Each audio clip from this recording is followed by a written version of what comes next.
Olá, minha saudação a todos, meu nome é Márcio Averbeck, eu sou médico urologista e internal expert da GSK. Essa é a minha declaração de conflito de interesses. Hoje nós vamos conversar um pouco sobre dano vesical e disfunção sexual em homens com HPB e LUTS. Nós sabemos que diversas barreiras são encontradas na prática clínica na avaliação de homens com HPB e LUTS. Dentre elas, a baixa adesão ao tratamento medicamentoso, os eventos adversos que muitas vezes estão relacionados às distintas formulações dos medicamentos disponíveis no mercado, como os medicamentos de referência, os genéricos e os similares, os custos associados ao tratamento crônico e a segurança do tratamento medicamentoso em pacientes idosos que muitas vezes usam vários outros medicamentos e podem ter eventos adversos deletérios à sua saúde. Segundo o censo de 2010 do IBGE, se estima que a população brasileira com idade superior ou igual a 60 anos era de quase 10 milhões de homens. As estimativas são de que nas próximas décadas essa população triplicará. Dessa forma, isso representa um problema de saúde pública, pois esses homens vão precisar de atenção médica especializada e vão procurar os consultórios médicos. Mais recentemente, em 2017, foi publicado o primeiro estudo de base populacional que procurou identificar a prevalência de LUTS nas 5 maiores regiões geográficas do Brasil, incluindo Sudeste, Sul, Nordeste, Centro-Oeste e Norte. Esse estudo, chamado LUTS Brasil, é um estudo que incluiu mais de 2.400 homens com idade superior a 40 anos de idade. E a proporção de homens com idade superior a 40 anos, então, e que relataram um ou mais sintomas do trato urinário inferior, ocorrendo metade das vezes ou mais frequentemente, foi de 40%. Então, LUTS, os sintomas do trato urinário inferior, são altamente prevalentes na população brasileira. A HPB, a hiperplasia prostática benigna, é a principal causa de sintomas do trato urinário inferior de esvaziamento ou em combinação com outros sintomas em homens com idade superior a 40 ou 50 anos. Dentre os tratamentos atualmente existentes para homens com HPB e LUTS, nós temos diversos medicamentos indicados no tratamento conservador. Dentre eles, os alfa-bloqueadores e os inibidores da 5-alfa-redutase são os mais frequentemente utilizados para esse grupo de pacientes. Os alfa-bloqueadores são muito importantes na prática clínica, em especial para aqueles pacientes com próstatas pequenas e sem fatores de risco para a progressão da doença. Eles ocasionam um relaxamento do músculo liso no colo da bexiga, gerando, então, uma melhora do fluxo urinário da monta de 30%, mas, de outro lado, nós temos hoje, mais frequentemente, no Brasil, os 2 alfa-bloqueadores utilizados são a tansulosina e a doxazosina. Falando em população com idade superior ou igual a 65 anos, existe um estudo chamado LUTS Forta, que avaliou a segurança do uso desses medicamentos nesse grupo etário. E se verificou que o perfil da tansulosina, o perfil de segurança, é mais favorável em relação à doxazosina, que segundo a classificação LUTS Forta deve ser evitada em homens com mais de 65 anos. Um outro aspecto a ser observado enquanto aos alfa-bloqueadores é que o seu efeito sobre o índice de obstrução infravesical é muito discreto.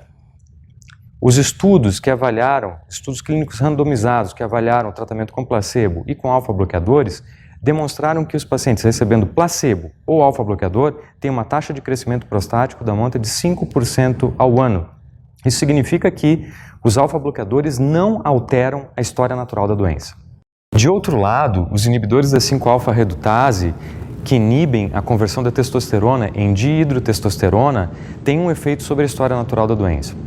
Nós temos hoje a finasterida, que inibe o subtipo 2 da enzima 5-alfa-redutase, e nós também temos a dutasterida, que inibe ambos os subtipos da enzima, tipo 1 e tipo 2.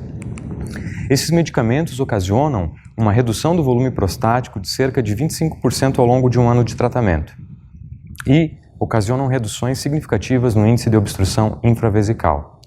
É justamente por esse motivo que os mais distintos guidelines internacionais consideram o tratamento combinado com inibidores da 5-alfa-redutase como a primeira linha de tratamento para homens com sintomas moderados a severos e com fatores de risco de progressão, como é possível de se ver no algoritmo da EAU.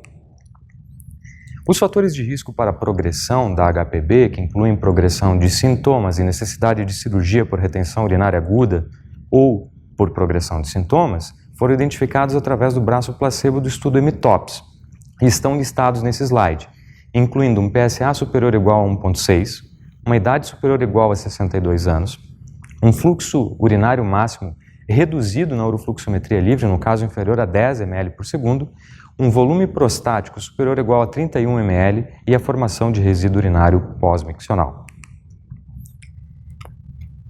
Um ponto a ser observado em homens com sintomas moderados a severos e fatores de risco de progressão é a chance de deterioração da função contrátil da bexiga, que muitas vezes é observada tendo em vista o dano crônico ocasionado pela obstrução infravesical, que gera isquemia e deposição de colágeno na parede do detrusor. A pressão intravesical cronicamente elevada tende a ocasionar a formação de pseudodivertículos e trabeculações, como pode ser visto nessa imagem de cistoscopia com trabeculações grosseiras que denotam a deposição de colágeno na parede da bexiga. Infelizmente, hoje não é possível predizer através de um fator clínico isolado quais os pacientes vão evoluir inexoravelmente para a deterioração da função contrátil da bexiga. Mas é importante pensar nesse quesito porque, segundo o estudo clássico publicado pelo grupo de Bristol, na Inglaterra, por Thomas e colaboradores, com um segmento médio de 13 anos, se verificou que a hipocontratilidade detrusora foi um fator associado a piores resultados cirúrgicos em termos de manutenção de um jato urinário fraco e de sintomas urinários no pós-operatório de RTU de próstata. Então, quais são as novas evidências que nós temos hoje a partir de estudos clínicos em termos de disfunção vesical, dano vesical? Recentemente, no ano de 2017, felizmente tivemos 2 estudos clínicos publicados por grupos de pesquisadores brasileiros. No primeiro deles eu tive a honra de participar e é junto à Universidade Federal de Ciências da Saúde de Porto Alegre, um estudo intitulado Conteúdo de colágeno na parede de bexigas em homens com LUTs submetidos a prostatectomia aberta, um estudo piloto. Este foi um estudo realizado entre 2014 e 2016 em homens com idade superior a 50 anos de idade em pré-operatório de prostatectomia aberta, os quais foram avaliados com questionários validados, incluindo o IPSS e o OBV8, bem como ecografia e urodinâmica no período pré-operatório. Biópsias da parede vesical na região anterior e de espessura total foram realizadas para avaliação da deposição de colágeno na parede vesical. 38 pacientes consecutivos foram incluídos no estudo com uma idade média de 66 anos, o IPSS médio de 11 pontos e o volume prostático médio de 77 centímetros cúbicos. Nesse slide podemos ver as lâminas coradas com Picro Sirius Red, que é um corante que avalia, através da análise em luz polarizada, a deposição de colágeno na parede da bexiga. Os fatores associados a um maior conteúdo de colágeno na parede da bexiga foram o diagnóstico de diabetes mellitus, o resíduo urinário pós-miccional elevado com ponto de corte de 200 ml e uma complacência vesical reduzida com ponto de corte de 15 ml por centímetro de água. O segundo estudo brasileiro que avaliou homens com obstrução infravesical vem da USP, da Universidade de São Paulo, que foi um estudo caso-controle incluindo 19 pacientes consecutivos com obstrução infravesical por HPB e o grupo controle foi feito com 8 pacientes que foram doadores cadavéricos. Esse estudo também incluiu urodinâmica no pré-operatório e biópsias da bexiga para avaliar o conteúdo de colágeno. Nesse estudo, o volume prostático médio foi de 128 centímetros cúbicos e homens com obstrução infravesical tiveram maior conteúdo de colágeno no detrusor, que também esteve associado com a redução da complacência vesical, com hiperatividade detrusora e com retenção urinária. As mensagens para levar para casa em relação a dano vesical e HPB em relação a esses novos estudos. Esses estudos sugerem que fatores clínicos como diabetes mellitus e parâmetros urodinâmicos, como resíduo pós-miccional elevado, complacência reduzida e hiperatividade detrusora podem estar associados ao aumento do conteúdo de colágeno na parede do detrusor.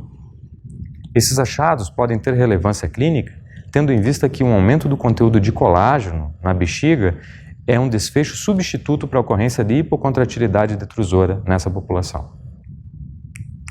Vamos adiante. Agora eu gostaria de conversar um pouco sobre o novo estudo da GSK sobre disfunção sexual em homens sexualmente ativos com HPB e LUTS.